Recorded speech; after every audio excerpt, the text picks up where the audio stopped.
அனைவருக்கும் வணக்கம். Welcome to சுபாஷ் ரயில்வே புக்ஸ் பப்ளிகேஷன் திருச்சிராப்பள்ளி உங்களை அன்புடன் வரவேற்கிறது.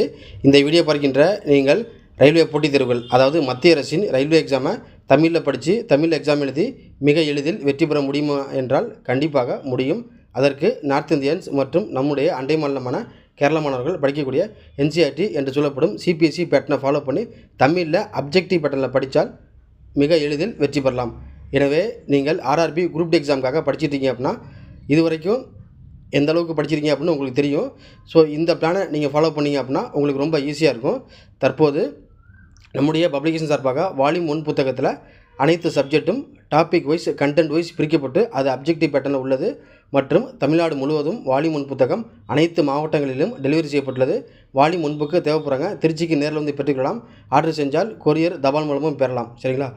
இப்போ நீங்கள் 60 டேஸில் எப்படி இதற்கு ஸ்டடி பிளான் இருக்கணும் அப்படின்னு சொல்லி பார்த்தீங்கன்னா, டாபிக் கண்டென்ட் வைஸ் அனாலிசிஸ், ஒரு topic equal to 1 mark. So இந்த ஸ்ட்ராட்டஜியை ஃபாலோ பண்ணிங்கன்னா ரொம்ப ஈஸியாக இருக்கும். ஒவ்வொரு சப்ஜெக்ட்டும் world GK, Indian GK, general science, maths, reasoning, ஒவ்வொரு டாப்பிக்லேருந்தும் எப்படி கண்டென்ட் எடுக்கப்படுகிறது அப்படின்னு அந்த டாப்பிக்கை ஓவராலாக தொகுப்பாக கலெக்ஷனாக பார்க்குறப்ப ரொம்ப ஈஸியாக இருக்கும். எனவே வால்யூம் 1 புத்தகத்தில் மிக தெளிவாக கொடுக்கப்பட்டுள்ளது. மற்றும் வால்யூம் 2 புக்கும் மிக விரைவில் வெளியாக உள்ளது. அதை பற்றி தகவல் தேவைப்படுறாங்க, வாட்ஸ்அப்பை கான்டாக்ட் பண்ணுங்கள். இப்போ நம்ம இந்த வீடியோவில் என்ன பார்க்க போகிறோம் அப்படின்னு சொல்லி பார்த்தீங்கன்னா, அனைத்து ரயில்வே எக்ஸாம் ஆர்ஆர்பி எக்ஸாமில் கேட்கப்படுகின்ற ஒரு முக்கியமான ரீசனிங் மெத்தட். அதாவது ரீசனிங்கில் பல வகை இருக்குது, அதில் வகைப்படுத்துதல் கிளாசிஃபிகேஷன் என்பது ஒரு முக்கியமான மெத்தட்.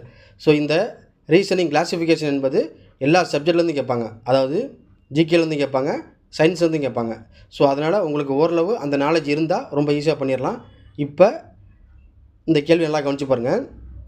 பின்வருவனவற்றில் பொருத்தமற்றது எது அல்லது பின்வருவனவற்றில் தவறானது எது அப்படின்னு கொடுத்து 4 ஆப்ஷனில் ஏதோ முக்கியமானது கொடுத்துருப்பாங்க.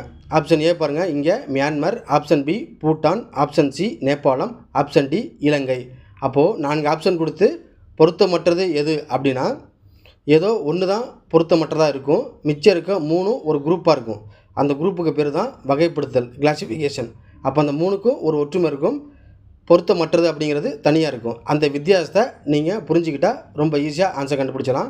இப்போ பாருங்கள், மியான்மர், பூட்டான், நேபாளம் இந்த 3ம் இந்தியாவின் அண்டை நாடுகள். மற்றும் இலங்கை என்பதும் அண்டை நாடு, இந்தியாவோட அண்டை நாடு தான் இலங்கையும்.